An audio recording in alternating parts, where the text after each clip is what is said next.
he gave me everything I needed to know. Are you going to do it now? No, I'm good on crack and cocaine at 50. Oh, we're rolling. I didn't even know you could smoke cocaine. That's how You absolutely can. There's also Primos. You can mix it in a joint with weed. I Yeah. have smoked Primos when I was in my younger self. Dude, I don't. Sometimes I feel like I know things, and then I hear that, and I'm like, I don't know shit. I love that for you that you grew up here and you're still somewhat innocent to these things. I mean, I was a late bloomer in so many ways, like drugs, alcohol, sex, late bloomer across the board. I'm a late bloomer in terms of learning how to behave with it. So that's pretty normal, actually, Gabe. That means you're They call normal. it maturity. Is that what they call Yeah, it? it's normal. Okay, It's gotcha. normal. Okay. It's normal to not know how to act around crack. Well, yeah, I was never that much around the crack, to be honest with you. I managed to avoid those scenarios a good bit, but Lord knows I've seen a bit of some of the others. Yeah, I wouldn't even. I think if a CAPTCHA form was like, say where this drug goes, I would fail the CAPTCHA form man, I wanna a play handful that of game. times. I mean, I know needle goes into vein. That's I a know really fun party game. powder goes into nose. Yeah. Like, I understand it. I've seen it in the movies, or whatever. But there's some things I'm like, I don't know what to do with that. Well, I mean, that's the great thing about life. We keep learning new things, right?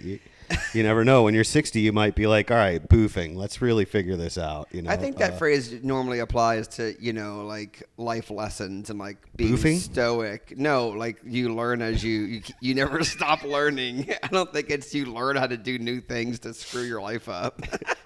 Well, I have this theory that when I get old, that's going to be the only thing left that interests me.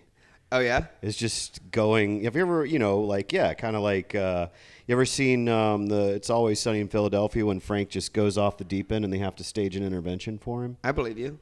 Yeah, it's like I feel like 65, 70, although we live in very entertaining times, it continue to be more and more that way, right? So who knows, maybe that won't bore me. But I just always feel like if I really make it that far in, like, yeah, I love making art, but outside of that, experientially, I'm going to be bored.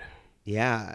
So what's going to be the hobby you take I'm going to have to figure out some way to have a theme park in my brain at different time periods throughout the year. I mean, I still have to do that, but I figure when I get older, it's going to be mainly because I'm going to be so fucking bored at certain times.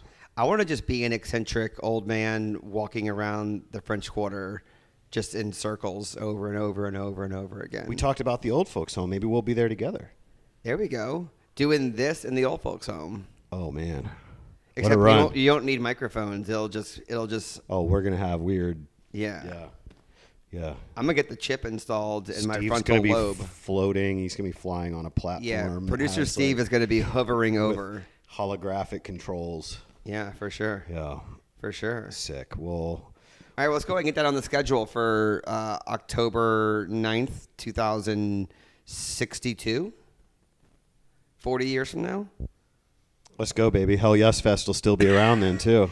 Yeah, Hell Yes Fest. This year's the 12th annual You Hell like that Yes segue? Fest. But yeah, it's for the 52nd annual Hell Yes Fest when I am in my 80s. Well, so all of us can have something to look forward to in our 80s. Why don't we talk about it right now? Yeah, for sure. For sure.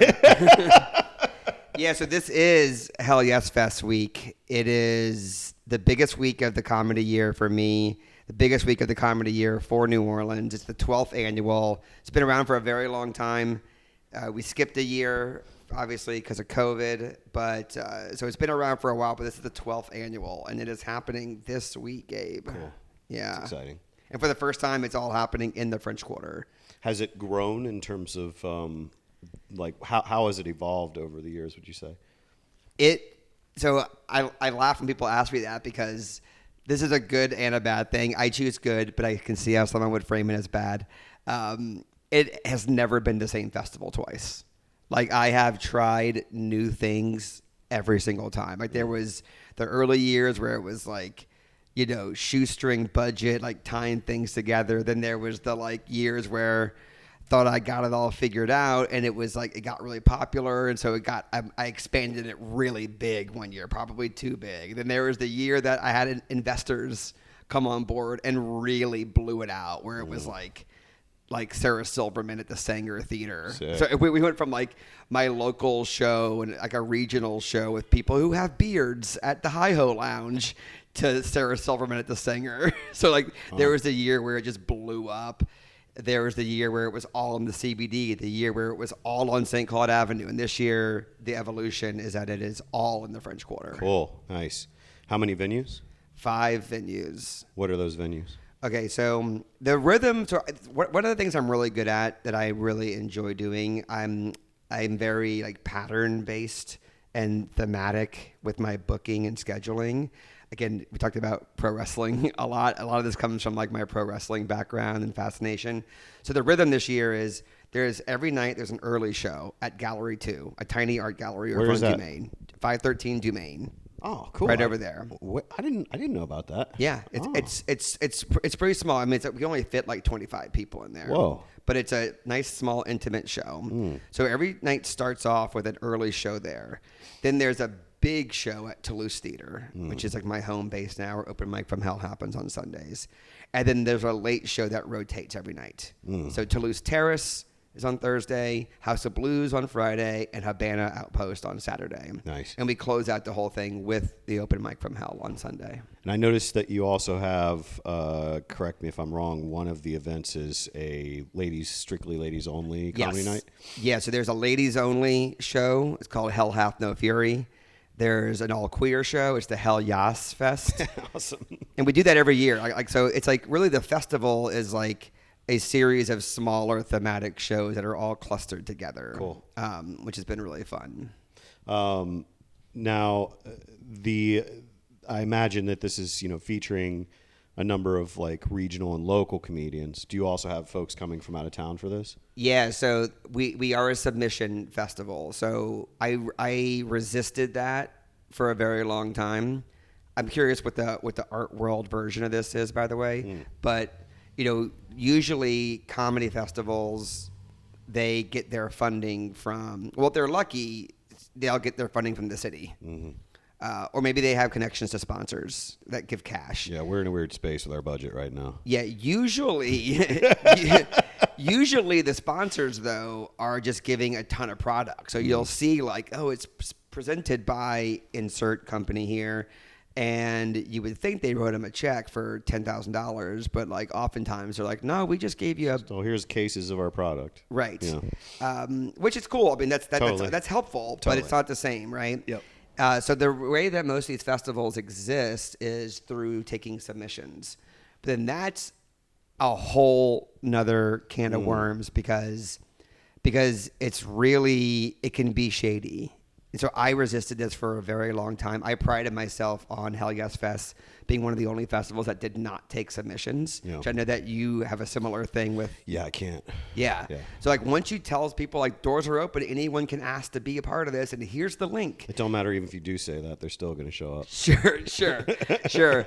But I was touring a lot in the Hell Yes Fest years 1 through 5, and so my big thing was I'm inviting people that I meet on the road. And I thought that was really cool. I really thought that was fun, and I was really proud of that.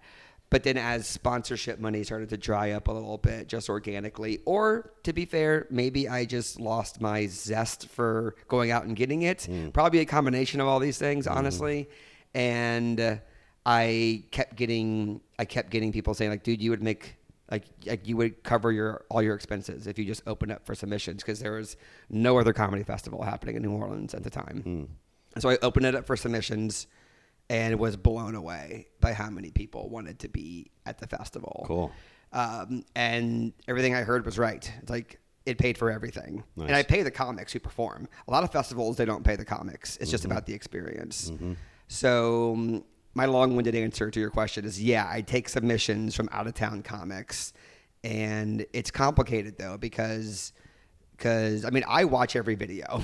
Let me just get that out there. I watch every single video. But I know that there are festivals out there that don't. Like I've spoken on panels at other festivals. They just take whoever is willing to submit. Yeah, they don't curate it. Yeah. And you know how they know? You know how the comics know? How? It's very clever. I talked about this before, and I recommend all comics do this, when you submit to a festival, upload your video to YouTube, make it a private link. Don't put in the title like Hell Yes Fest submission. Just put like Jake Cosden submission. And you will know, you can check the analytics and you go see how many people watched the video. You can see how many people clicked it, how many times it was watched. So if you get a letter from the festival a few months later that's like, hey, sorry, you didn't get approved, and you go look at the analytics, you're like, they did not watch the video. They just took the money. Gotcha. That's fucked. Yeah. In the art world, it's not the same scenario. Because you don't, now as a gallery, obviously we pay to do art fairs. But in terms of artists, I grew up around like art festivals as a kid because my mom did festivals. And so festivals are like that, I would say, the festival circuit. And there are, I would say through the 70s, 80s, 90s, and then I know there's still art festivals going on, so I'm not in any way, shape, or form wanting to knock that like aspect of earning a living as a visual artist.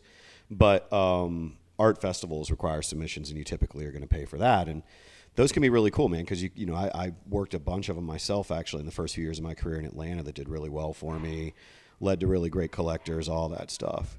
But they also have, of course, like in the gallery world, what's known as vanity shows.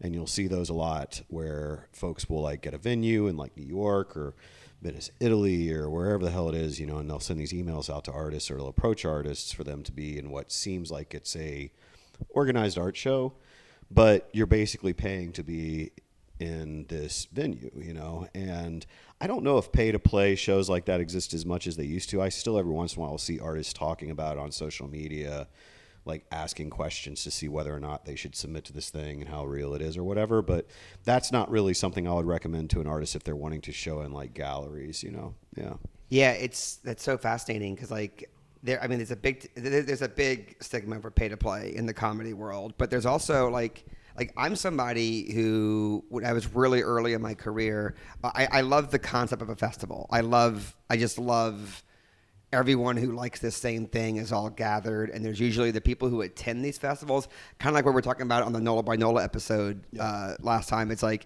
I do that with music. Like, I need the music festival so I can get caught up. And I know people do that for comedy too. Yeah. They're like, I'll come when the festival's here, right? So it's exciting to be a part of festivals. And when I was early in my career, I spent a lot of money and time going to festivals for $0. But what ended up happening was suddenly my bio is like, has been at 20 festivals, right, is a regular at these 7 festivals.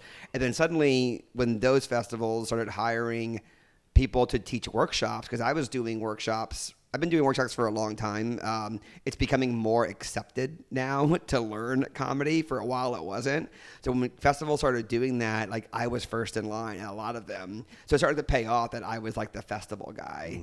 Mm-hmm. So it's worth it to go and do that for comedy, but it's also tricky because everyone now, rightfully so, is kind of like trying to figure out how to make this pay bills. Yeah, but they're never going to get to that without starting first in the space that we're talking about, which is, you can get lucky. Some folks get lucky. You get little like leapfrog moments maybe that jump you ahead a little bit in the game of what you're trying to do creatively as a profession. But all of those fundamental shows where you are actually either basically showing up for nothing just to do it, or be like paying for the opportunity to maybe sell to some people in like a festival or a indie craft fair or whatever. But like still to this day, the other day when I was like setting up the Jeremy Fish show, my brain just started like flashing back to different times when I was like, hiking back and forth from the back of a fucking like car, a trunk of car with like my pieces to set up a table, and just like, the times that like rain wiped out a tent in like a park, and I would go there the next day and all my paintings were trashed, just shit like that. Like you really do actually, I think that stuff is like actually really important for creatives to go through, so that not just it tests your mettle, it makes you stronger. And then I think the other thing that it also does is it's like, I don't know, man, that muscle memory, I feel like just raises your vibration as far as like those of us that are willing to go through all that bullshit because we love wanting to do what we do so much, that stuff is like, as cliche as it is, it's just character building. For sure. And I think that comedy is in a strange place right now because some people think they can skip that. I'm sure lots of artists. It's fucking TikTok. I'm Yeah. gonna be Tony Soprano right now, and he's like fucking internet. Like it's fucking TikTok. It's this concept of 15 seconds, 90 seconds, 60 seconds. Everyone's brains now in a certain age span, from depending upon where they were when they were born and what was invented by that point in terms of media wise. There's these short, it's not just attention span, it's just conceptualization of actually like information itself is in small brackets now, and it's affecting a lot of people's perspectives on things. Yeah, which is why going to see a This shit's live essential, show is so important to like untangle some of that going on in your brain. And I don't know. I know we're in weird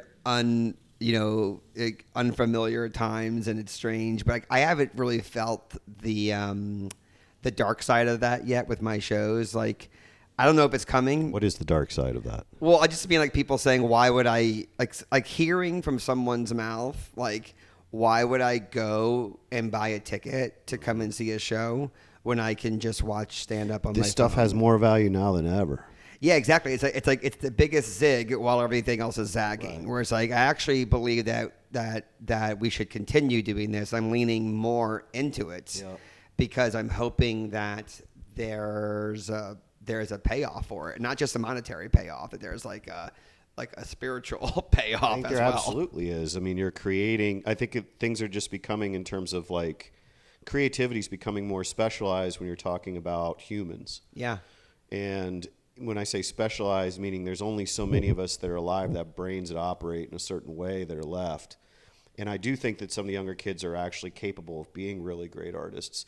But just like us, we're outliers within a certain generation, those of us that are like involved in these conversations. And so the question always is in this like 5 years from now, 10 years from now, 15 years from now, in terms of the younger ones, who are those outliers right now? How can we create circumstances that hopefully, like, for all we know, unbeknownst to us, some kid that's like 5 years, 10 years, 15, 20 years younger than us wanders on into your show, into our gallery, and that's just kind of helping charge them because they're like, oh shit, this organic experience is so sick. Yeah. And hopefully too, it will challenge us as artists and producers and curators. Hopefully that will challenge us to make sure the stuff we're putting up is really good. I mean, I can't sleep at night or live with myself if that's the feeling. Yeah. Yeah. Yeah. No, I'd rather throw myself off of a bridge than suck. Yeah, for sure. And that's why, I enjoy that challenge as I've hit year 20 of doing shows recently, and like that's the thing that keeps me like super fired up. And that's why we talk about Open Mic from Hell a lot on this show, and thank you for going last week. Love seeing you in there. We had fun. Yeah, that's why I think that Man, show, Wizard.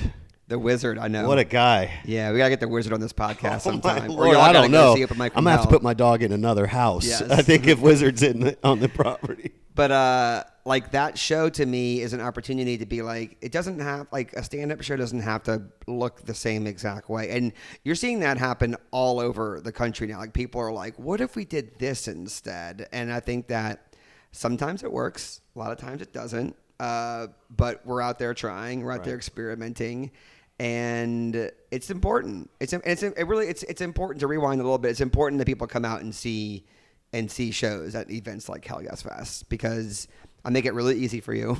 Granted, it's all in one neighborhood, so so you got to come to the French Quarter. But that's also honestly where I'm at as a human being living, working, loving life in the French Quarter. Is like, I want more people to come here. Well, and the cool thing is you're getting folks that aren't just like locals that are drawn out. Whoever it is that that's going to be in town for the week.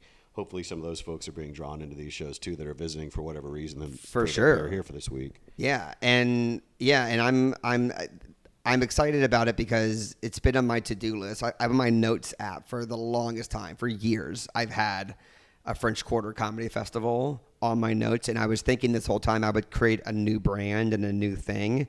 But really, so much of my life the past year or two has been slowing down a little bit, consolidating, doing all killer, no filler. And then I realized, like, I already got a brand, an event, a name that's been around forever. Just do this one in the French Quarter, as opposed to being like French Quarter Comedy Fest Volume 1. I mean, someone else could do that if they want to, but I like bringing this an established thing to the quarter. I get the whole idea of naming something and using a recognizable term such as like Orleans or New Orleans, you know, whenever you see folks titling something, or French Quarter this or whatever that. But just to me, it's like, okay, I get how that like works in your search engines, that's going to like work better for that. But I think that's missing a major part of this, which is when you name a child, you don't just name them the characteristics of where they are from and what they are. You actually give them a name. You know what I mean? So, and everyone's always nervous and excited whenever they're naming something, and like they have to go through that process of, well, what is that name for that thing? Yeah. But I think that like names are really important. So whenever I see things like that, I'm like, all right, well, okay, it's just an organism looking for traffic more than it is an entity that has an identity. Hell Yeah. Yes Fest sounds great. Yeah, and then you can also you can retrofit it too. Like, to be honest, the idea for Hell Yes Fest, like, it was the name came first, and then I was like, wait, what is that? Like what can I make that be? Yeah. And then, I mean, I was doing comedy at the time, so it made sense to make it a comedy fest. But the name like came to me first. There wasn't like I'm doing a comedy festival now. What's it called? So that's I guess that's a little bit backwards. No, I've heard ideas come all kinds of ways. Yeah. But everything has come from this, and like as I like am streamlining all my stuff, it's like open mic from hell. Hell Yes Fest. My LLC is Hell Yes Creative. My improv stuff. I actually haven't said this out loud to anyone yet, but I'm slowly starting to rebrand my improv classes as Hell Yes And. You know, Yes And is the big improv foundational technique. And I'm like, oh my God, I've like stumbled into. What is it? I mean, and because my graphic novel project I've been working on for 10 years is Deviltown, the Lords of Deviltown. Uh-huh. There's something about hell and the devil in New Orleans, apparently. Yeah, I guess so. Although I don't feel like I'm living. I mean, sure, like maybe infrastructure-wise, I'm living in hell. But in terms of... Yeah, we can see hell looking down into the construction. It's all ripped up in the French Quarter. Yeah, but shout out to Sewer and Water Board on that debacle. But, well, cool, buddy. I'm excited for you for this week. Yeah, and I hope people come out. You know, I just need people to show up and buy tickets ahead of time. I know y'all love to not do that, New Orleans. You are addicted to not buying tickets ahead of time for shows. You're so horny for that, and I understand. I'm asking you to flip the script for me this week, though. Because we never know if we're going to cancel until we're already on the way. None of this is being canceled. You mean the people? Yeah. Yes. Yeah. Well, You know, at any point we could turn on a dime here and be another thing. Don't put that in their. No, not in their brains. No. Well, yeah, I would love for you y'all are to, going to Hell Yes Fest. That's right. That's right.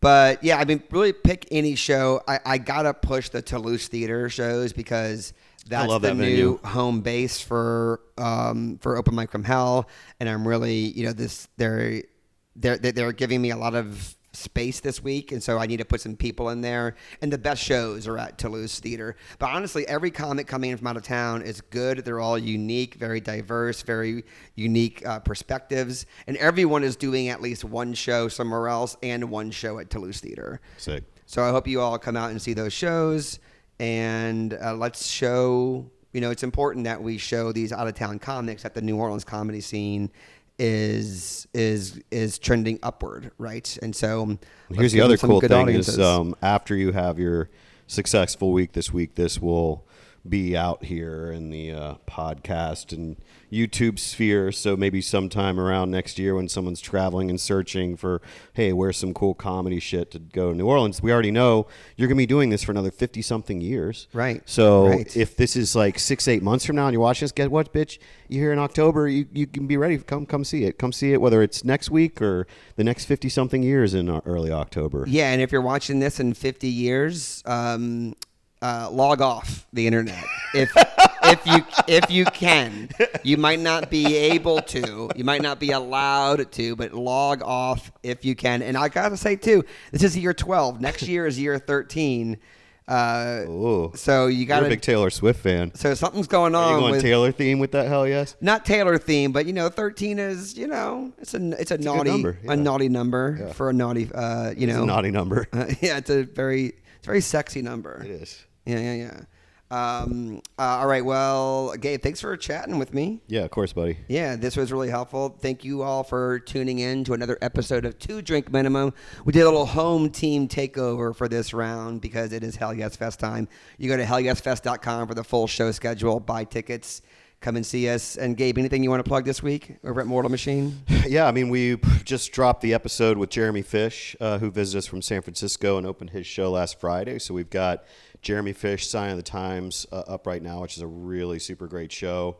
Go to mortalmachinenola.com to see more of that if you're not in town and in the quarter. If you're in the quarter, the show is going to be up until like tail end of the month, and then we got a really big Halloween show we're prepping for, which I have a feeling a few of our episodes at the end of the month are going to be some of those artists. Great. And you can know when those episodes come out by liking, subscribing, sharing, all that good stuff. We appreciate you. We're still growing this thing, and y'all are a big part of that. Shout out to producer Steve right behind the camera. That's Gabe. I'm Chris. See y'all next time. Hey,